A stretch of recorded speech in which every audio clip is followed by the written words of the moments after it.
I love fanny packs. Underrated. Even though it seems to be a trend right now. But I've loved fanny packs since the beginning. But I think it's really funny that you can't really call it that when you go to the UK because a fanny is like something else, which is pretty funny.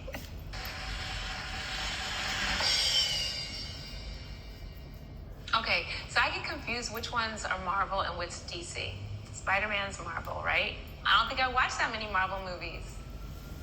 I don't watch the X-Men. Is that Marvel? Yeah, Marvel. We don't get along. I don't love those movies. Not even DC. Like, I'm not that into comic movies. But I end up watching a lot of Batman movies because my 4-year-old loves Batman. Like, he's only into Batman above all toys, everything, except for he got, for a little while, into Michael Jackson, like, obsessively into Michael Jackson. And Batman literally got, like, kicked to the curb. But then he tired of Michael Jackson over time. And now we're back at Batman.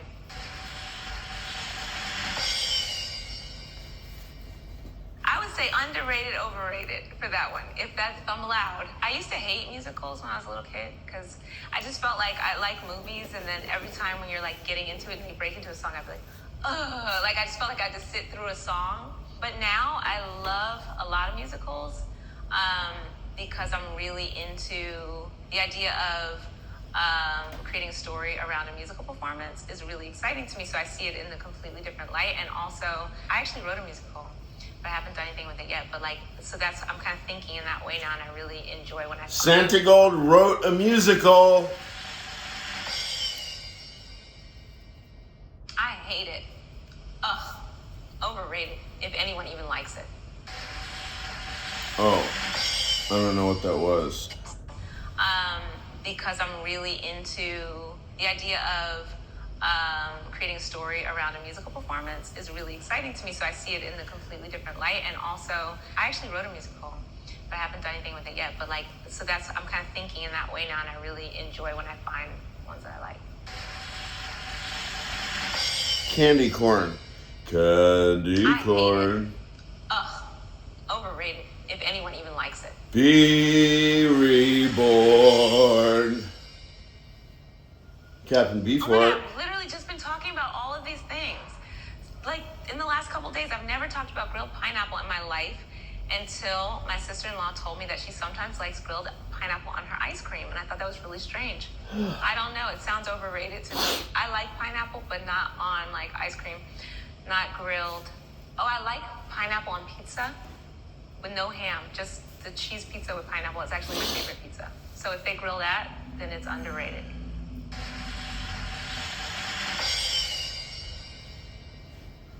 For me, they're overrated just because I don't like horror movies.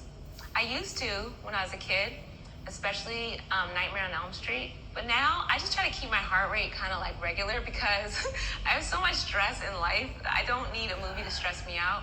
Plus, my parents chose irresponsible babysitters when I was little, and I was like really little, and a babysitter snuck and took me to see the one where they had The Exorcist. Yeah. Yeah, don't show little children The Exorcist. I'm permanently emotionally scarred from that. That's commonsensical, isn't it? That's a bit much to process. I'm interested in those twins because they're a boy and a girl, and I actually reached out to Jay-Z a little bit after I had these twins that I have, and I said, when does it get easier? Like, not even kidding. And he said it doesn't for a long time. He said, we're not even there yet. So he said, yeah, hang in there. It's nuts. And it is. It's really hard. You know, my favorite twins are Arnold Schwarzenegger and Danny DeVito.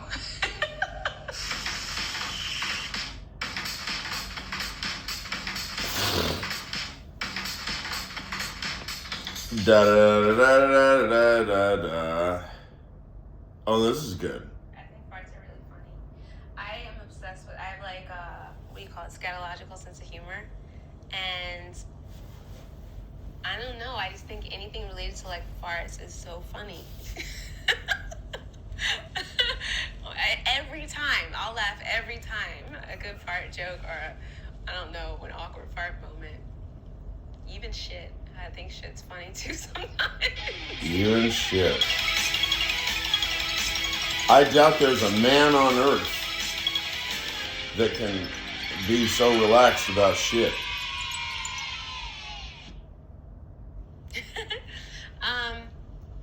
Well, I toured for 2 years. So 2008, 2009, I was on the road fully, like the whole years, which I don't think most artists do. I think on their first record, it's not a full 2 years. But it was really important to me to secure like a real fan base, and the demand was there. So I was like, I'm gonna keep doing shows until they don't want me to keep doing shows. So I did a lot of touring, and then I went and I climbed Kilimanjaro at the beginning of 2010, which was big.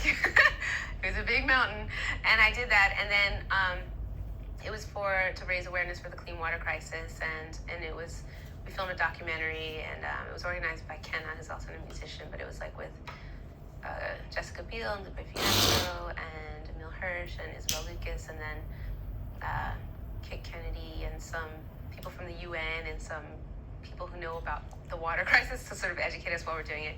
So that was like huge. And then we went to Ethiopia to visit a refugee camp with refugees from Somalia where they didn't have any water. And then I flew straight from Ethiopia to LA to go work with Switch on the beginning of my new record. So, needless to say, it took a minute to sort of wind down into the process, but also I think something that I learned right early on in the recording, in the beginning of recording, was that I was wrong to have expectations. You know, I had expectations going into the second record that I knew what to expect. I thought that it was going to be the same process as the first time. I thought I was going to work with the same people and it was going to go the same way. And I learned, you know, in the first couple months that it was totally not going to be the same. And so it kind of got me down for a second because I was like, well, I don't know what to do. But as soon as I said, okay, well, I don't know what to do, then it was easy. Then I started working with new people, got fresh energy. I worked with Nick Zinner right away, and then we just started doing writing, and then it just felt fresh and light and fun and no pressure. And neither of us brought any baggage to the situation, and it was just really great. And that's when I really felt like, okay, now I'm getting started. I feel like somebody just stole something from me. But maybe I'm just imagining. Stolen. Oh! I just walked outside last week, not even a full week ago, and I was late to somewhere. I was supposed to go do a radio interview, and I walk outside, and half my car is missing. Like someone stripped my car in the middle of the night. My whole back, whole back window pane, like the back windshield, missing. The entire casing that like lifts it up, missing. The racks on top of my car had been meticulously unscrewed and removed. It was amazing. Yeah, that was last week. Oh my God. Yeah, they like opened it up. They didn't take, luckily I didn't put my new CD because I'm sure those people, that's what they really wanted. But yeah, it was pretty crazy, really violating. I don't know, you can never say stuff like that, you know, why stuff like that happens. Maybe because it was still sort of new. The sound was kind of new and the radio format didn't know what to do with it. Maybe because it wasn't set up properly. Maybe because some people didn't like it. I don't know. I mean, you don't know.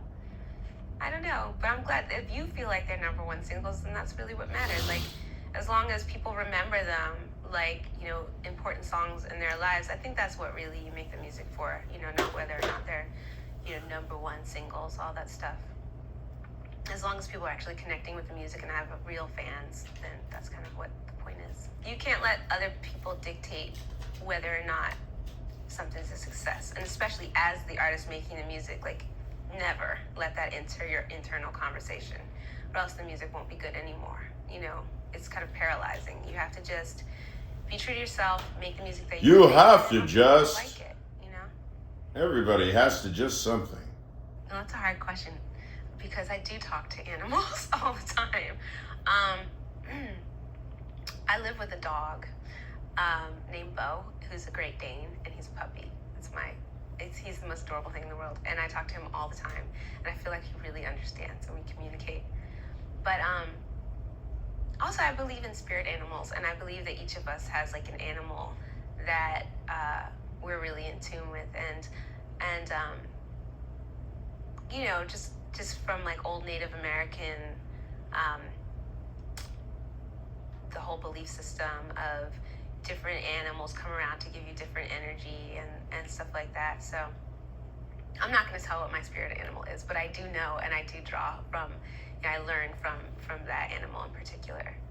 It's interesting. Sometimes things happen too, like, you know, I've had somebody tell me, oh, you need elk energy right now because you need, you know, to find some strength. Elk energy. You're working so hard and you're feeling weak. You need elk energy right now, Terminal 11. Elk energy. And like an elk just jumps in front of the car and just stands there and stares in the car. Like, you gotta wonder, stuff like that. You know, you're like, wow, that really just happened. You know? That's not the answer you were looking for.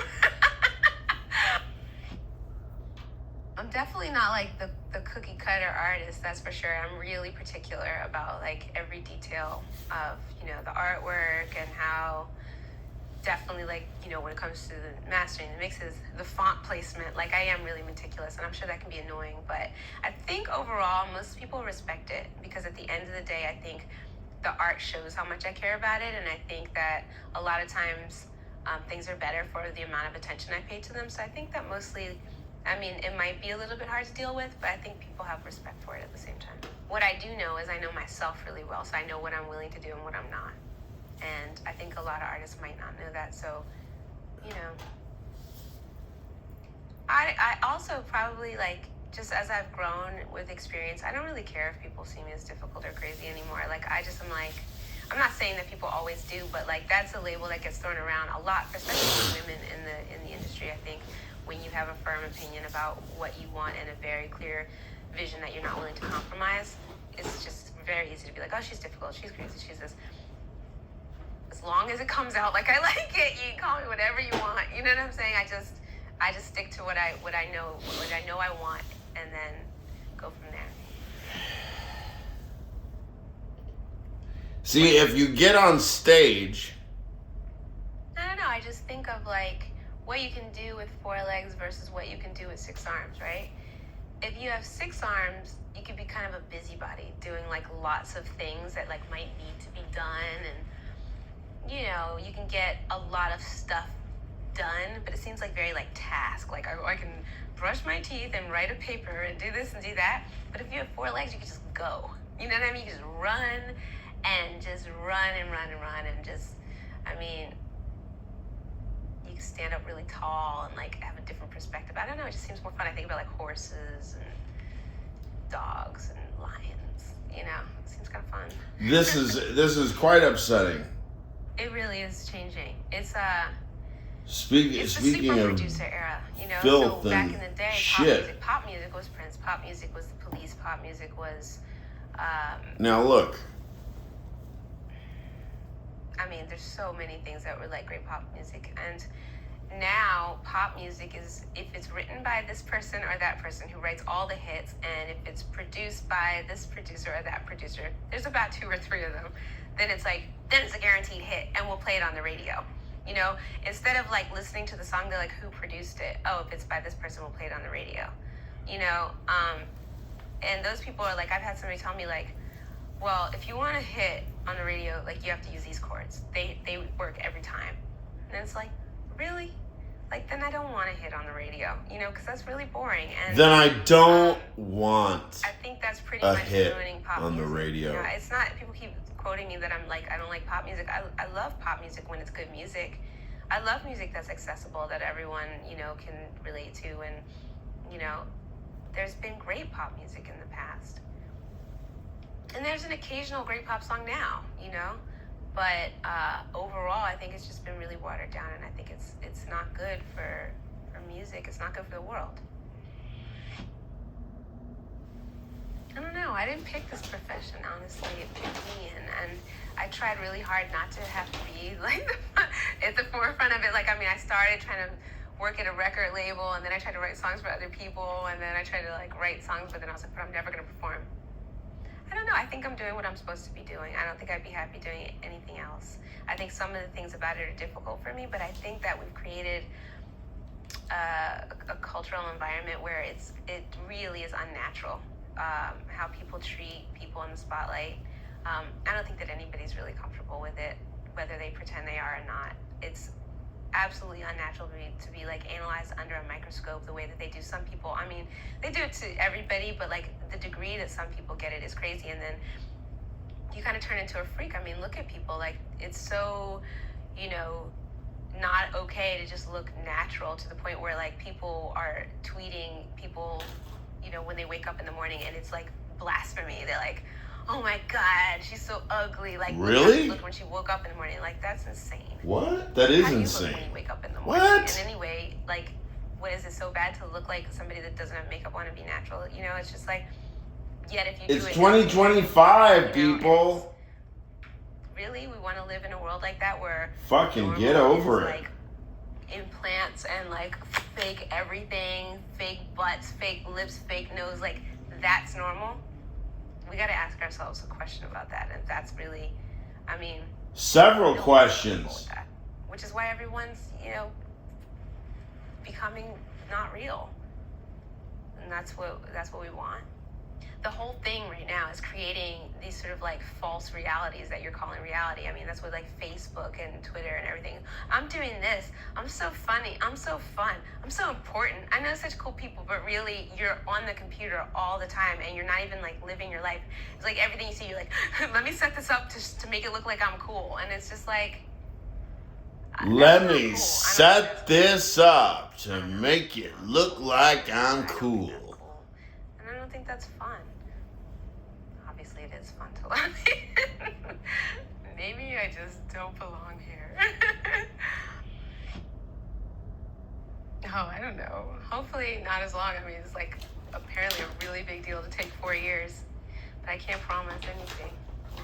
When I have something to say and it's